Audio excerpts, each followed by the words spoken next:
Hello friends, ಎಲ್ರಿಗೂ ಕೂಡ ನಮಸ್ತೆ. ಫ್ರೆಂಡ್ಸ್, ನೀವು ದಿನನಿತ್ಯ ನಿಮ್ಮ ಸೌಂದರ್ಯ ಕಾಂತಿಗೋಸ್ಕರ ರೋಸ್ ವಾಟರ್ ಅಂದರೆ ಗುಲಾಬಿಯ ನೀರು ಅನ್ನು ನೀವು ಬಳಸ್ತಿರ್ತೀರ. ಸೊ ಇದು ಎಷ್ಟು ಉತ್ತಮ ಮತ್ತು ಇದು ಚೆನ್ನಾಗಿಲ್ಲ ಅಂತ ಹೇಗೆ ಕಂಡುಹಿಡಿತೀರಾ ಮತ್ತು ಯಾವ ಬ್ರ್ಯಾಂಡ್ ಅನ್ನೋದನ್ನು ಕೂಡ ತುಂಬ ಒಂದು ಮುಖ್ಯವಾದಂತಹ ಪಾತ್ರ ವಹಿಸುತ್ತೆ. ಮತ್ತು ಇದು ಶುದ್ಧವಾಗಿದೆಯಾ ಇಲ್ವಾ ಅಂತ ನೀವು ಹೇಗೆ ಕಂಡುಹಿಡಿತೀರಾ, ಇದನ್ನೆಲ್ಲ ನಾನು ನಿಮಗೆ ಇವಾಗ ತಿಳಿಸ್ಕೊಡ್ತೀನಿ. ಅದಕ್ಕಿಂತ ಮುಂಚೆ ಯಾರೆಲ್ಲ ಚಾನಲ್ನ ಸಬ್ಸ್ಕ್ರೈಬ್ ಮಾಡಲೇ ಹೋಗಿ ಬೇಗ ಶ್ರೀರಾಮ್ ಕ್ರಿಯೇಷನ್ಸ್ ಚಾನಲ್ನ ಸಬ್ಸ್ಕ್ರೈಬ್ ಮಾಡಿ ಡೈಲಿ ಅಪ್ಡೇಟ್ನ ನೀವು ತಿಳ್ಕೊಳ್ಳಿ. ಫ್ರೆಂಡ್ಸ್, ಇವಾಗ ಮೊದಲನೇದಾಗಿ ರೋಸ್ ವಾಟರ್ನ ನಾವು ಏನಕ್ಕೆ ಬಳಸಬೇಕು ಮತ್ತು ಯಾವುದಕ್ಕೆ ಒಳ್ಳೆಯದು ಅಂತ ಸಣ್ಣದಾಗಿ ತಿಳ್ಕೊಳ್ಳೋಣ. ಫ್ರೆಂಡ್ಸ್, ರೋಸ್ ವಾಟರ್ನ ಬಳಸೋದ್ರಿಂದ ನಮ್ಮ ಚರ್ಮದ ಆರೋಗ್ಯಕ್ಕೆ ತುಂಬಾ ಉತ್ತಮ ಮತ್ತು ಇದನ್ನು ಮುಖಕ್ಕೆ ಬಳಸೋದ್ರಿಂದ ನಮ್ಮ ಚರ್ಮದ ಕಾಂತಿ ದಿನನಿತ್ಯ ಹೆಚ್ಚುತ್ತದೆ. ಮತ್ತು ಇದನ್ನು ನಾವು ಡೈಲಿ ನೈಟ್ ಟೈಮ್ ಅಪ್ಲೈ ಮಾಡ್ಕೊಂಡು ಮಲಗೋದ್ರಿಂದ ನಮ್ಮ ಸ್ಕಿನ್ ಕೂಡ ತುಂಬಾ ಚೆನ್ನಾಗಿರುತ್ತೆ.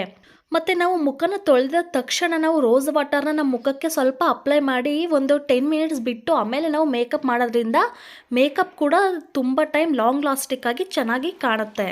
ನಾವು ರೋಸ್ ವಾಟರ್ನ ತೊಗೋಬೇಕಾದ್ರೆ ಅದು ಶುದ್ಧವಾಗಿದೆಯಾ ಏನು ಅಂತ ನೋಡಿಬಿಟ್ಟು ರೋಸ್ ವಾಟರ್ನ ನಾವು ತೊಗೋಬೇಕು. ಇಲ್ಲ ಅಂತಂದರೆ ನಮ್ಮ ಚರ್ಮಕ್ಕೆ ಹಾನಿಯಾಗೋ ಚಾನ್ಸಸ್ ತುಂಬಾ ಇರುತ್ತೆ. ಹಾಗಾಗಿ ರೋಸ್ ವಾಟರ್ ಶುದ್ಧವಾಗಿದೆಯಾ ಇಲ್ವಾ ಅಂತ ಹೇಗೆ ಪರೀಕ್ಷಿಸ್ತೀರಾ ಅಂತ ನಾನು ಇವಾಗ ತಿಳಿಸ್ಕೊಡ್ತೀನಿ ನೋಡಿ. ಫ್ರೆಂಡ್ಸ್, ಮೊದಲನೇದಾಗಿ ನೀವು ರೋಸ್ ವಾಟರ್ ಅಥವಾ ಬೇರೆ ಯಾವುದೇ ಒಂದು ಪದಾರ್ಥನ ತೊಗೋಬೇಕಾದ್ರೆ ನೀವು ಅದರಲ್ಲಿ ಯಾವುದು ಬ್ರ್ಯಾಂಡೆಡ್ ಬೆಸ್ಟ್ ಅಂತ ನೀವು ತುಂಬಾ ಅದ್ರ ಬಗ್ಗೆ ತಿಳ್ಕೊಂಡು ತೊಗೊಳ್ಳೋದು ಅತಿ ಸೂಕ್ತ. ಕೆಲವೊಂದು ಟೈಮ್ ಲೋಕಲ್ಗಳಲ್ಲಿ ಕಮ್ಮಿ ಬೆಲೆದು ಸಿಗುತ್ತೆ ಅಂತ ಹೇಳಿ ನಾವು ತೊಗೊಂಡು ಅದನ್ನು ನಮ್ಮ ಮುಖಕ್ಕೆ ಅಪ್ಲೈ ಮಾಡೋದ್ರಿಂದ ತುಂಬಾ ನಮ್ಮ ಮುಖ ಅಥವಾ ನಮ್ಮ ಸ್ಕಿನ್ ಏನಿರಬಹುದು ಅದು ಬೇಗನೆ ಹಾಳಾಗುತ್ತದೆ.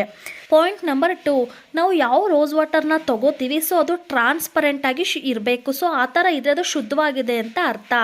ಆದರೆ ಗುಲಾಬಿ ಮತ್ತು ಹಳದಿ ಬಣ್ಣ ಏನಾದರೂ ಅದು ಇದ್ದರೆ ಸೊ ಅದು ಒರಿಜಿನಲ್ ರೋಸ್ ವಾಟರ್ ಅಲ್ಲ, ಅದು ಆರ್ಟಿಫಿಷಿಯಲ್ ಅಂತ ನೀವು ತಿಳ್ಕೊಬೇಕು. ಪಾಯಿಂಟ್ ನಂಬರ್ 3, ನಾವು ರೋಸ್ ವಾಟರ್ನ ಖರೀದಿಸಬೇಕಾದ್ರೆ ಆ ರೋಸ್ ವಾಟರ್ ಪ್ಯಾಕೆಟ್ ಮೇಲೆ ಏನು ಬರೆದಿರುತ್ತೆ ಅದನ್ನು ನಾವು ಸ್ವಲ್ಪ ನೀಟಾಗಿ ಓದ್ಕೊಬೇಕು. ಅಂದರೆ ಪದಾರ್ಥಗಳು ಅಂದರೆ ಇಂಗ್ರೀಡಿಯೆಂಟ್ಗಳು ಏನೇನು ಹಾಕಿದ್ದಾರೆ ಅದನ್ನು ನಾವು ತಿಳ್ಕೊಬೇಕು. ನಾವು ಖರೀದಿಸಿದಂತಹ ರೋಸ್ ವಾಟರ್ ನ್ಯಾಚುರಲ್ ಆಗಿದೆಯಾ ಅಥವಾ ಏನಾದರೂ ಕೆಮಿಕಲ್ ಮಿಕ್ಸ್ ಮಾಡಿದ್ದಾರಾ ಅದನ್ನು ನಾವು ತಿಳ್ಕೊಂಡು ಎಲ್ಲನೂ ಕೂಡ ನೀಟಾಗಿ ಓದ್ಕೊಂಡು ಮತ್ತೆ ಇಂಪಾರ್ಟೆಂಟ್ ಅದು ಎಕ್ಸ್ಪೈರಿ ಡೇಟ್ನ ನಾವು ನೋಡಿಕೊಂಡು ಮುಖಕ್ಕೆ ಯೂಸ್ ಮಾಡುವಂಥದ್ದು ತುಂಬಾ ಉತ್ತಮ. ಇಲ್ಲ ಅಂದರೆ ನಮ್ಮ ಸ್ಕಿನ್ ನಾವೇ ನಮ್ಮ ಕೈಯಾರ ಹಾಳು ಮಾಡ್ಕೊಂಡಂಗೆ ಆಗುತ್ತೆ. ಸೊ ಫ್ರೆಂಡ್ಸ್, ಇದೇ ಥರ ನಾನು ಮಾಹಿತಿಗಳನ್ನ ನಿಮಗೆ ಕೊಡ್ತೀನಿ. ಸೊ ಅದಕ್ಕಿಂತ ಮುಂಚೆ ನೀವು ಮಾಡಬೇಕಾಗಿರೋದು ಇಷ್ಟೇ, ಹೋಗಿ ನನ್ನ ಚಾನಲ್ನ ಸಬ್ಸ್ಕ್ರೈಬ್ ಮಾಡ್ಕೊಳ್ಳಿ. Thank you for watching.